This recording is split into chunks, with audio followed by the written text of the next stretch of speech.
Hi, welcome everyone. This is Glenda Dawson, and you're watching Glenda's Dragon's Den. LD couldn't make it today. I have him doing another mission, and he is very nicely has accepted those missions. So I could be here with you and introduce you to another phenomenal person. And of course, this she's already been on our show, but there's always more. There's more layers to a person. There's more layers to what they have to bring and what they're sharing with the world. So, welcome, and please continue to share, like, subscribe. The more, the the merrier, as they say.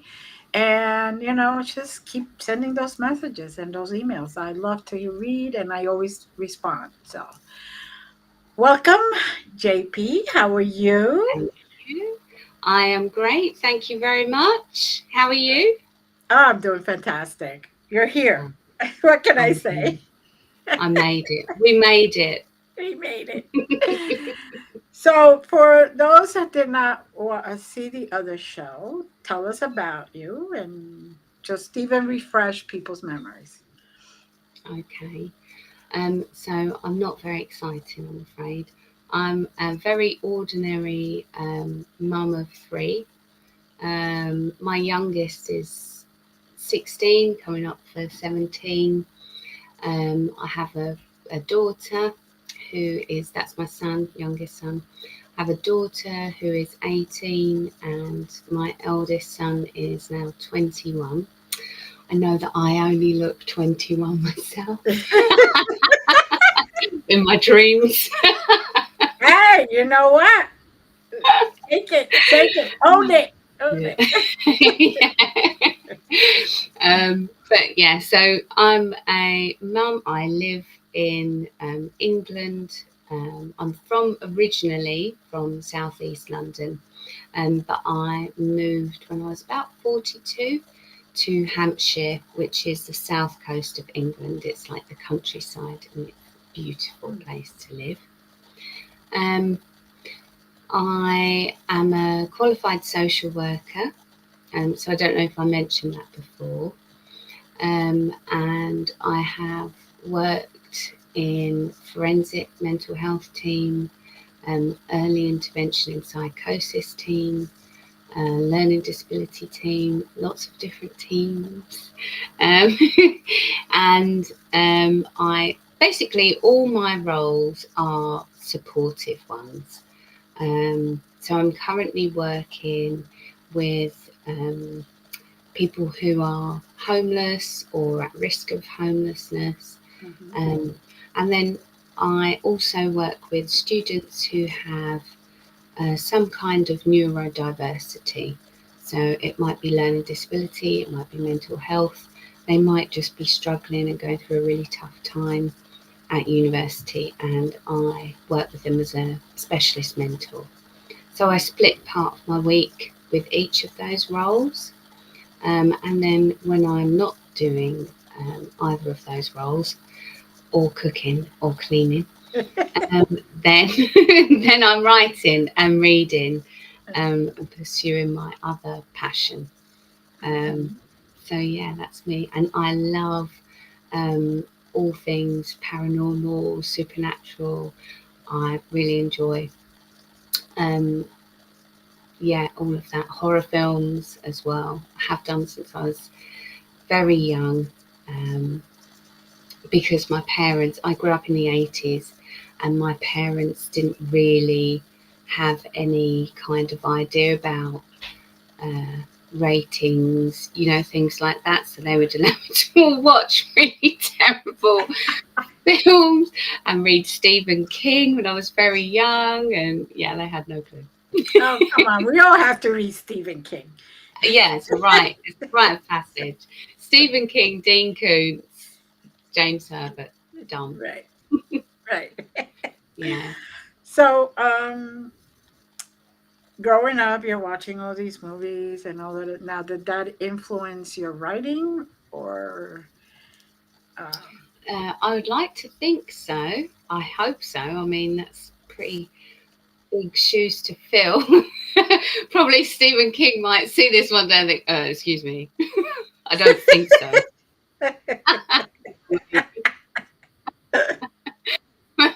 I wish. Yeah, I mean, everything, as a writer, everything influences you, I would say. So, what I read as a teenager and then growing up was a weird combination between really frightening, scary, atmospheric books and horror books and thrillers. And we used to have this thing here called Mills and Boon, which was like this old fashioned, I suppose they call it sweetheart romance now. And I would literally read thousands of those books as well. So I think that my stories always have a bit of cross genre in them. So there's a bit of romance, but I don't know if I adhere to their romance tropes, because I know they're quite, specific, the romance tropes. Right. So I'm not sure that I quite adhere to it, but there's always a bit of romance in my book, an undercurrent of love. And yes, for sure. I mean, I love Dean Koontz and Stephen King were like my favourites, I think. And so I would like to think that, because Dean Koontz and Stephen King are both, they're quite they write quite scary, frightening stories, quite thrilling, but they also have an undercurrent of hope. There's underlying themes quite often of hope and of love and friendship. And probably those same themes run through my stories, or I've tried to thread them through anyway. So, sounds good. What about your first book? Tell us about your book.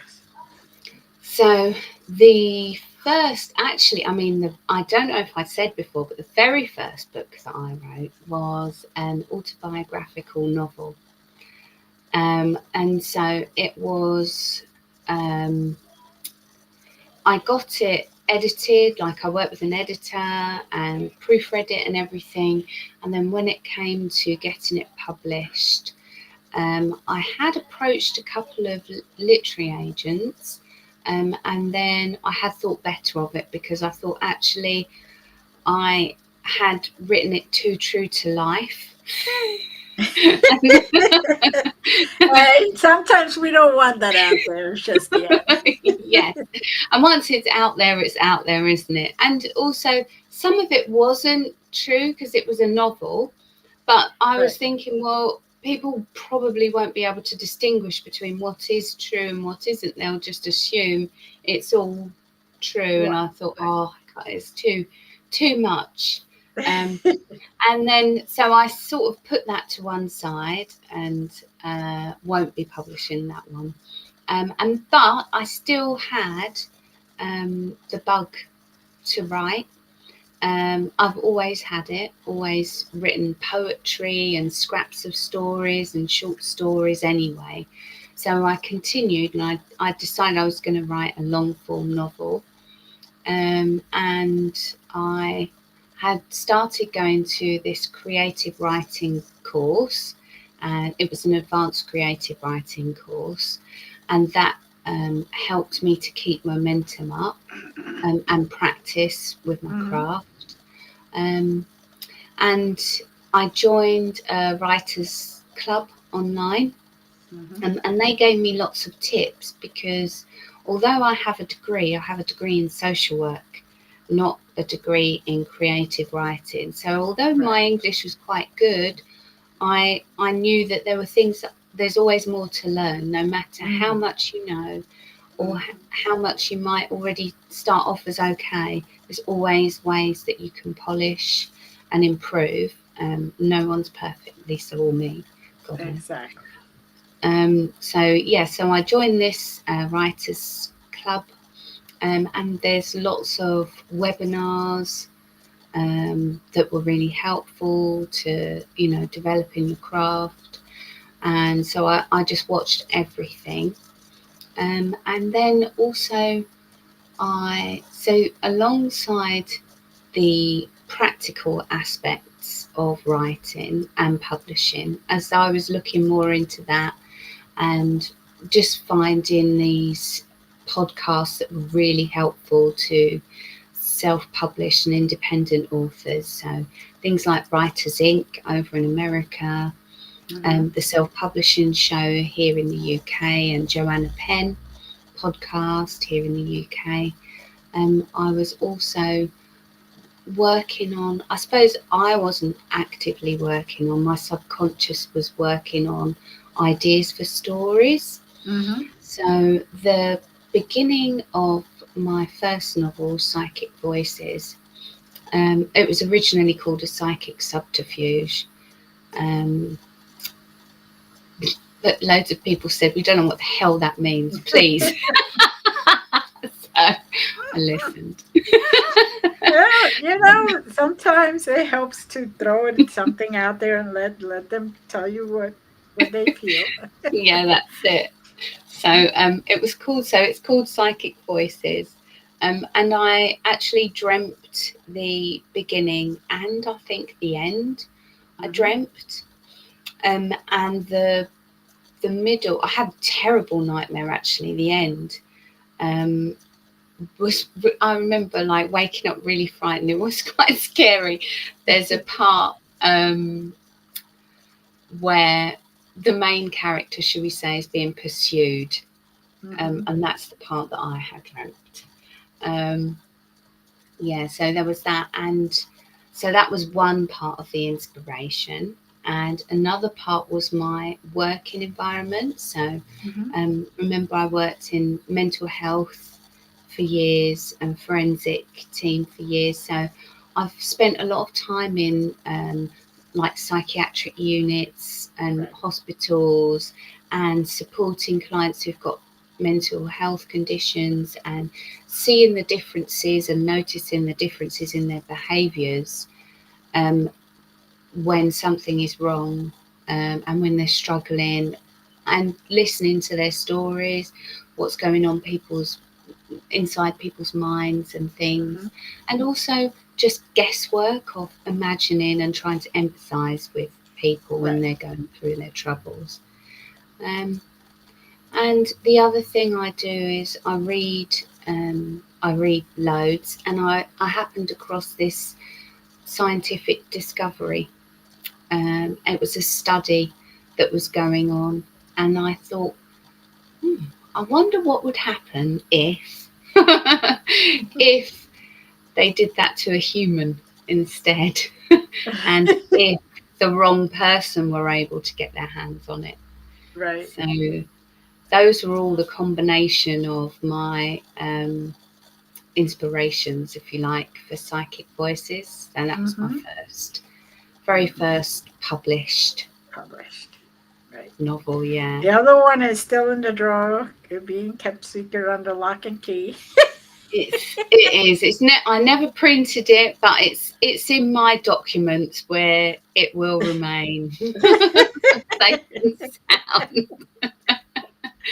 sound. There's times where you feel inspired and you write it and you heal through it, but it's not meant for anybody else's eyes. That's so true. Because, you know, at the end of writing that book, I literally felt that it was cathartic, because I literally felt a weight had come off my shoulders. Right. I remember stopping typing, thinking, right, that's it. And I had been unknowingly holding on to bitterness in my heart and some resentment. And I think that writing that book was just so necessary, because one, it helped me to methodically work through issues and things that had happened, and I could see triggers to certain events and what had happened, why. But I could also see positive outcomes from supposedly bad, unlucky events, and how that had, like, for the main character, improved their life and made them stronger and made them more compassionate and just deepened their personality and their character. And I could Mm-hmm. see the parallel in me and my life that I had unconsciously written, you know, Mm-hmm. my own feelings there. Right. And yeah, so it helped. I think you're right. Sometimes we need to, and sometimes just really cathartic. And that whole experience was a positive one. It wasn't a waste of time or Right. money. I mean, imagine how much you pay for therapy. Yeah, exactly. A lot. Yeah, I just paid an editor but to work with me, and that's it. but it is true, sometimes that's why they say journal your feelings and all that. It's not that you're going to show it to her, but you're releasing it, you're getting it out of your psyche, putting it on Yeah, paper, and then when you read it, you're like, wow, okay, yeah, maybe I so still true. need to work a little bit more on that to get rid of it completely.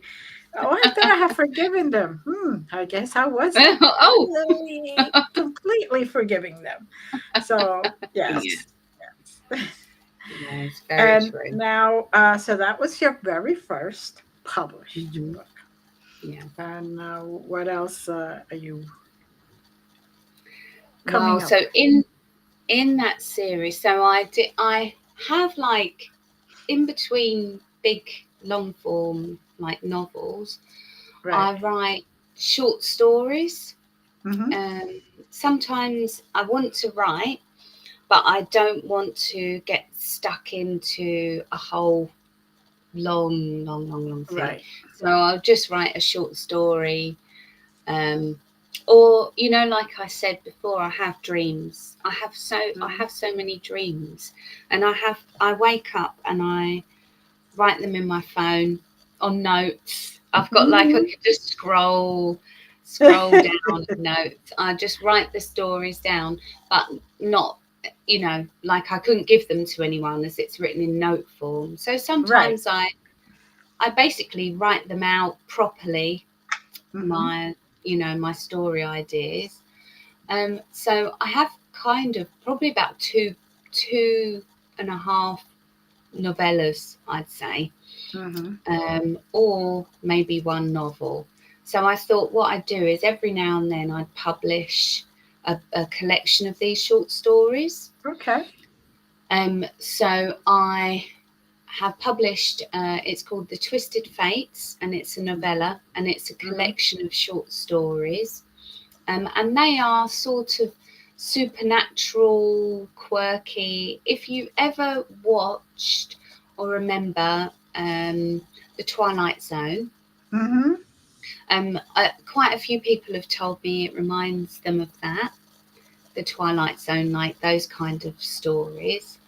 And then I also wrote another novella, which is kind of 1.5 of psychic voices in the Mary Jameson supernatural series. Okay. Um, so that is between at the end of the first book. Uh-huh. I've written an epilogue, but there's a jump in the Right. epilogue from the end of the story. So I wrote 1.5 as a kind of bridge. So between the end and the epilogue, you can see what happened. How did she get there? Because the epilogue is like 2 years after the end, so it's Mm. quite a significant jump. At least I Hmm. think it's 2 years. Anyway, there's a jump, and Right. 1.5 bridges that jump. So Good. um, yeah, so I wrote that one, and that is called Psychic Training. Okay. And that's the Mary Jameson supernatural thriller series, but it's her story, how it continues before that epilogue. Mm-hmm. And and I have one here, Psychic Echoes. Oh, yeah. Finally. So I finally published book 2 in the Mhm. Mary Jameson supernatural thriller series. It's such a mouthful. And so I'm really pleased about that. so Psychic Echoes. I had quite a lot of feedback from the first book that it took a long while to start before the action thriller part kicked in. And I kind of did that on purpose, but I didn't want to, I'm just mindful that I don't want to alienate my readers because I really appreciate them. So I tried to keep it more thrilling with this second book. So I tried to give the reader some reason to keep turning that page, like keep them interested in what was going to happen next to Mary or with Mary's story. And I hope that I have fulfilled that with Psychic Echoes. So just tell us a little bit, just to get the readers a little taste of, say, the latest book, just so they can say, oh, okay, sounds interesting. So at the beginning of Psychic Voices, Mary Jameson is she's a character she is mean. She's basically quite aggressive, verbally feisty and fiery, and her internal voice is quite aggressive. But as you get to know her, and this is why I spent quite a lot of time, as you get to know her, you see why. You understand that she lost her mum, who was lovely, to cancer at age 8. She was in the foster care system. She was in a really abusive foster home, and then she was put back into a children's home where she was bullied terribly. She had no friends. She had a terrible, like childhood and adolescence, like really an awful experience. So you understand why. And then you see her start to blossom, and you see that deep down she's actually a good person. That these kind of behaviours are like a form of defence for her, because she's scared that she won't be loved, that she will be rejected as she has done in the past, and she desperately, comes to care for those around her. Then at the beginning of Psychic Echoes, we see her moved on. So the story skips another couple of years, and we see her living, I won't say who she's living with or in what situation, because then that will ruin it for those who haven't read Psychic Voices. But we see her situation, her living situation. She is happy. She is happy. She wants to have this, and is fully embracing and loving the idea of this perfect life. And she just wants everything to be, like 2.4 children, a husband, the cars, the job, the home, the perfect home. She wants all of this idealistic, family, that she has been searching for, family, for so many years since her mum died. So she wants that, and it seems like she's just on the cusp of achieving that for herself when she is asked by a friend who's a police officer to help with a search for a missing child. So this officer is aware of her supernatural powers. He knows that she's a psychic, that she has lots of gifts, and that she could possibly help, because they've got no clues of this missing child. So then she kind of has this massive dilemma of, can she, she's deathly afraid of falling into the kind of downward spiral of her mental health, of being overwhelmed by the supernatural gifts that she has, and then that dragging her down into where she was before with her mental health, unable to focus, unable to carry on with her daily life and look after herself. So she's kind of torn because she's got a soft spot for children and animals, and she so she wants to help, and she can't bear the idea of not helping find a child that's missing. But on the other hand, she is really scared of what that will mean, Mm-hmm. for her life, that she's just now getting on track and, you know, enjoying. She's only just now in her early 20s starting to have a life that she can enjoy and be proud of, and embrace, really, and look forward to a future. So she has to make that Mm-hmm. choice, and it's not an easy one for her. And then we see the choice that she makes, and we see her develop, throughout the story and throughout her following choices that she makes. And I hope that it's in a thrilling way. I'm sure it is. I'm sure it is. And And and so book two yeah, brings the rest of her story, basically. yes. So I mean, it's not fully the rest of her story, Right. because it ends in such a way that, I think you will know that there will be a continuation.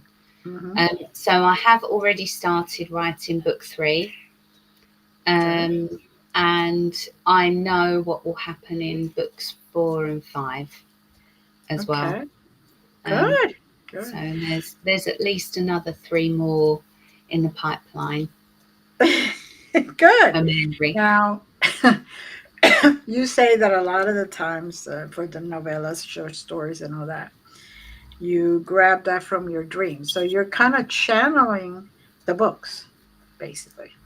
Well, I mean, you mentioned that before, and I was thinking, oh, I never really thought about it like that, because I thought, like, to channel, I would have to be. I mean, I'm probably stupid. I thought to channel, you would have to be aware of it, like awake, Yeah. cognizant, and think, right, I'm going to channel now, because I Uh don't huh. really know how it works. Um, but I mean, who knows? Who knows where dreams come from? I Really, there's no yeah. definitive answer, is there? So I I'm channeling it from somewhere. Hmm. Well, So I believe like artists, they look at a blank canvas and they all of a sudden is like a day or two go by and they could just see what they're going to do. So it's the mhm, same thing with writing. It's yeah. creating. So, you're kind of channeling the ideas. Your guys are going, hey, you need to write about this one. And here's a movie of it. Oh, well, let's stop this. Well, Yeah, why not? It's basically what they're doing. They're showing you the movie so you can write the script so then you can present it as a movie. So why not? yeah. And you do see it. I do see my dreams like films. Do you see Hmm. your dreams like Yes. films? Hmm. Yeah, because some people don't, do they? I thought I know. everyone did. Yeah, nope, not everybody does. Yeah, Yeah. no. And if I write them down as soon as I wake up, I remember every single detail. Mhm. Of course, as the day goes on, like a coffee, all that. Yeah. Uh, Yeah, me too. And also, if I have like, a plot mhm, problem to solve, sometimes the answer will come to me when I'm relaxed and not mhm, thinking about it. So when I'm in the shower or bath, quite often when I'm walking in mhm, nature, and then the idea will come to me. But sometimes, thinking about that now, sometimes the idea will come to me in picture form then also. mhm. So a picture will flash in, and then I will stop right on my phone again in notes, Yeah, and it will just flow. It will just flow really quickly, easily, and right. once I'm, it's like I'm downloading it onto the Exactly. phone. Yeah. Yeah. So it's basically channeling your ideas or channeling the clarity of Yes. what you want.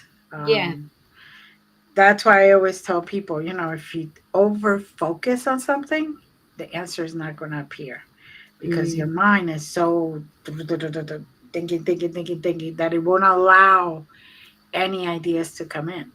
mm. So, yeah, so it is channeling doesn't have to be you're awake and I'm going to channel.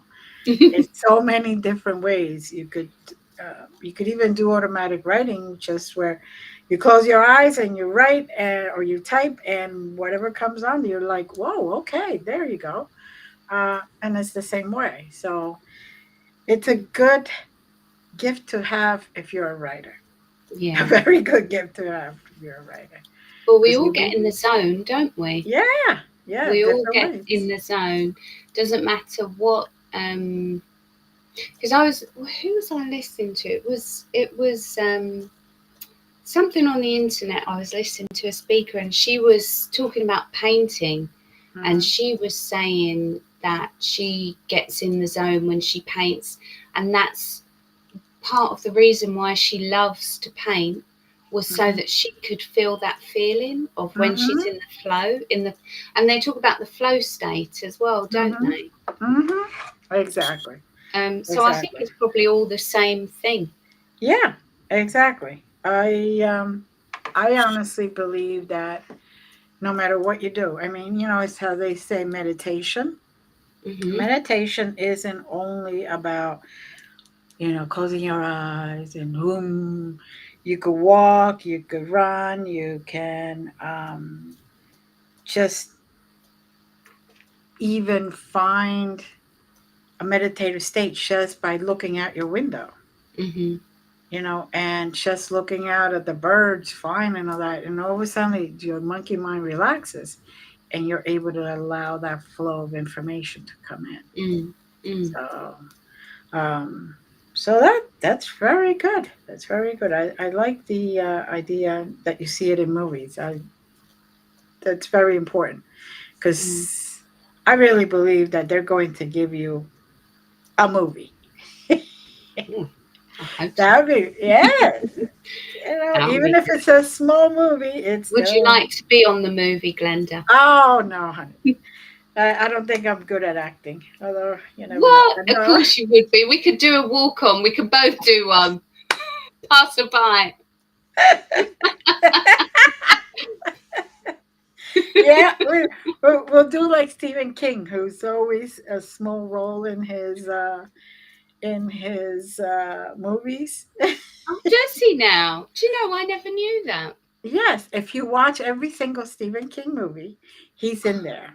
Very Oh, small role. Like he oh, could be it's the delivery guy, or he could be like the guy. Stan Lee. He used to do that. Yeah, just very small, but that's his signature. Like you'll know that that's a real Stephen King movie if he's in there. Oh, So I'm going to yeah, so watch there that. you go. You got it. You got it. So Mm. um now what what do you foresee besides this series? Do you foresee any other thing coming in the pipeline? Um, I mean, I have some ideas. So I mentioned before I've got at least another 3 books Right. in the Mary Jameson Supernatural series, but Mm-hmm. also I have an idea for kind of spin-off of Mm-hmm. that series, Mm-hmm. that I can't talk too much about, but already it's it will be another few books in that series Right. as well. Right. And I have another idea that I'm mulling around, but it's in a different genre. Right. Um, so I'm kind of torn because I'm thinking I could still use my same author name, JP Mm-hmm. Alters, because I'm quite attached to that name now as well. Uh, but I don't know if it would like antagonize readers of the supernatural thriller series. It will be, there's some kind of quantum physics in the psychic echoes, and Mm-hmm. like the Mary Jameson supernatural series. There's a bit about quantum physics, but I'm quite interested in sci-fi. So I was Mm-hmm. thinking maybe a sci-fi or maybe a cli-fi, like climate sci-fi Mm-hmm. book at some point, because I did dream the beginning of one of those. And Well, it's a shame to waste them. and you don't want readers to feel all over the place. You want readers to know that they find under your name all these different types, whether it's a Exactly. different genre or not. It's um, it's something that they will look forward to different types of books, and I think that that is very helpful to keep the same name and just put it all under there. The and that kind of sounds paranormalish too, because It could be. It yeah, could be. everything under paranormal is anything but the normal, right? That's true, you know. Yeah. So it isn't just about ghosts or beings or uh, someone talking from the other side. It's about all these other things. Mm, Um, that why not? Even quantum, if you looked at it in the very beginning, everybody thought that was paranormal. yeah. So, now they realized, hey, there is energy. There is, you are able to jump things and you are able to do all this. So, Yeah. I would just keep it all under the same thing. But Mm, plus, one will be attached to the other one, really. And people will mm, read any one of them and say, oh, I want to read more. that's true. And I So, think I'll still have, like, I have my voice, right. and my style of writing. So Exactly. I think that might develop, but you will always be able to tell one of my books, Mm-hmm. um, you know, as opposed to someone else's, I suppose. I would hope, because we're all unique, aren't we? Right.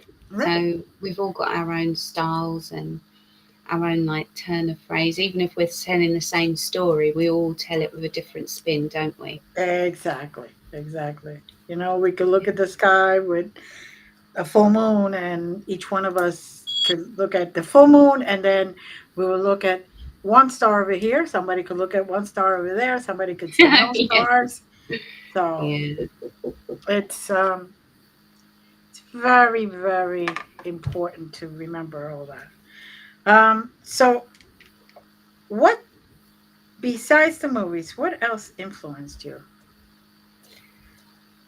Um, so for this book, Mm-hmm. um, I I don't want to say it wrote itself, because it was a real load of hard work. Mm-hmm. But it just seemed so natural. Like, the progression of Mary's story just seemed so natural to me, Right. that it was like it wrote itself. So it was. I mean, it did take a lot of editing. I'm going to say Mhm. I had a fantastic editor as well, who There's helped. always a lot of editing, and you're always like, Yes, really? I don't That love. sounded so good to me. What do you I mean? don't love editing, and it's like, it's just soul destroying when you see the Yeah. suggestions. You're like, oh, I can't write the whole thing again. Yeah, Um, basically. There yeah, are times where you're like, it sounded flowy and perfect for me. What do yeah. you mean? I but I thought that was good, but no. Yeah, yeah, yeah. But Rewrite it's it. yeah, it's like the whole thing. You've got to write the whole book again. But it was so worth it, because afterwards, Mhm. you, as you're going through it, like, I felt actually, oh my goodness, there's so much work I have to do. Mhm. But and I had written the story really quite quickly, Right. so it did honestly flow. It just came really quickly, and it was like just a natural flow, natural progression. Hmm. ABC. It just all was just not common sense, but it was like that almost. Right. And I probably took the same, if not more, time to edit the book than I did to write the entire book. So that was a really hard part. So the inspiration, I suppose, was for the second book was just book one. Right. I'm sure I had my usual dream sequence here and there, and like Hmm. walk-in epiphany that I usually get when I'm stuck on something. Um, but yeah, I would say the book one and Mary's character like firming up Right. and crystallizing more in my mind. Hmm. Um, that would be the inspiration for book two because, and then, but I weirdly I had I wrote the plot for book three at the same time as I wrote the plot for book two Hmm. because the whole thing just occurred to me. Right. Right. So it just floated. So basically, I think what they wanted you to do is to see where it was going, Hmm. if in case it didn't sound as you're writing it, Oh you know, yeah, because yeah. they wanted you to be able to understand that this is where it's going. She's got to go through these steps before she Mm, could get here. So yeah, yeah, yeah. nice, nice. Now, how would you describe what would be the level of I don't know, scariness or keep you at the edge of your seat? Oh, 0 to 5. How's that? well, I don't know because I have been known to watch horror films by myself. So Uh, I went to see Smile. Did you watch Smile? no, no. I went to see I Smile by myself. okay, I was okay. frightened. I did. I love, in a way, I love horror movies because it gets me like, oh, whatever. But then I have to turn on all the lights in the house and walk with a flashlight just in case the lights go out. Yeah, no. I So do the same. you know, I do the same. don't sleep basically, but you're coming on. And, Bedroom light on. and this is a girl who does paranormal, who has done paranormal Oh, that's so investigations, cool. walks into haunted properties with no problem. I see a movie, which I know it's not real. I know it's, and I'm like sleeping like But you're this. so brave. Do you really do that? Now, we had that conversation before, and I was talking about possibly doing that, but Yeah. then maybe being a bit too frightened. I haven't decided if I'm going to. But you I actually do paranormal investigations. uh-huh. Yeah. So Yeah. cool. I've done it since I was in my 20s. When there was no one to you could really talk to. I actually have now stepped back from actually investigating. What I do Hmm. is I get called to houses who already people already know they have something, and I go in there to try to negotiate between the spirit world and the human world or the life Mm. world, so everybody can live peacefully. Because it isn't always that there is demonic or evil. It's just sometimes the spirits are angry, and Oh, you know, yeah. you go into property. Say you're at your house. Somebody walks into your house and says, "Hey, I want you to get me a glass of water. I want you to do this. I want you to do that." You would tell them, "Who are you?" Uh, Yeah. no way. You're not, Yeah. you're not ordering me around. So spirits do also get a little Mm. ticked off when people do that. So, So and you're that's, like that lady in Poltergeist. You know the one she says, "This house is clean." That one that saves the day. You're yeah, going in saving the day. yeah, basically. I mean, I don't throw them out if they don't need to be thrown out. Because let's face it, Earth has been around for a long, long time, Mm. and there's a lot of dead people. There must be. you know, They've got to so go somewhere. they got to go somewhere. And yes, they go into the light and all that, but a lot of them are attached to a house. Like, I went to a place where the lady was there waiting for her husband to come from the sea. He went into uh, the naval Hmm.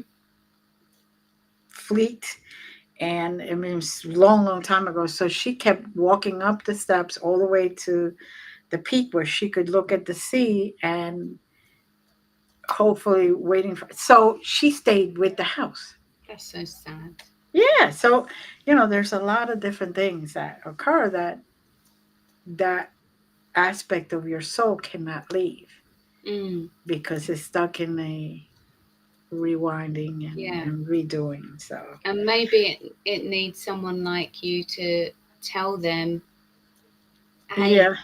like Yeah, if you're dead. he's not this way, he's that way, Yeah, if you or go that way, you'll find them there. yeah. So yeah, Oh, so it could be scary, but if you go in there and you do your little prayer or your little protection before you go in there, there's mhm. nothing to be scared about. Actually, it's to me it's a lot of fun because I look at it as history. So I get the real story from the people that are there. Not the it's not always the same history in the history books. So Oh, and so does it? Do you hear them? Are mm, you like? I hear them, I see them. Oh, I Yeah, I have all my clears open. So when I walk oh, into a property or anywhere, I hmm, basically, but I learned how to shut it off oh, because eh, everywhere like you go, Mary. yeah, yeah, just shut it off so you can Yeah, actually participate in the human experience. yeah, yeah, exactly. So, Mm.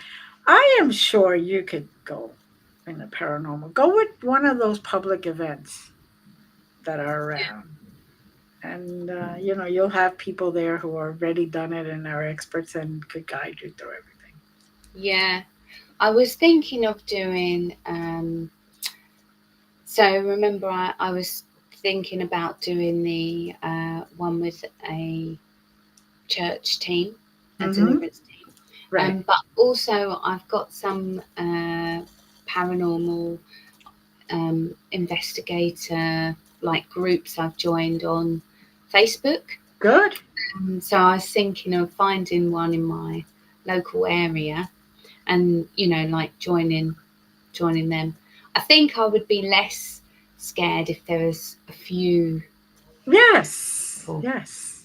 And you'll look, if you could go and watch horror movies by yourself, it's a shoe in. You could do Yeah, it. and tough it Now out. we are coming close to the end of the show. Is there anything else you would like to tell our audience that you have covered? No, not really. Just thank you. Thank you for everyone. Thank you for your time, for watching, and for getting to know me and a bit about my story. And thank you to those readers who have given me their reading time so far, and maybe will do in the future. Hmm. And I would, if you want to find me, you can find me on Facebook, TikTok. I'm mostly on Facebook though, and sometimes Instagram. And I have my website www. Um, jpaltersauthor.com. That's it. So you can find me there. Just search my name. And I love to hear from you. I'll be very grateful to hear from you. And thank you so much for having me again, Glenda. It's gone so Oh, thank quickly. you. Like before, Yes, thank you it's for been so, coming. yeah. Yes, it always does. We have a lot of fun. And I thank you for coming back. Thank you for telling us all about the new adventures and what's coming up in the pipeline, so we could look forward to it.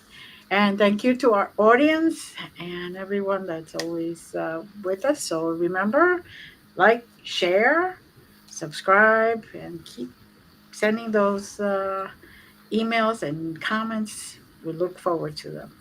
As always, thank you. Many blessings and love you. Lovely. Bye. Thank you.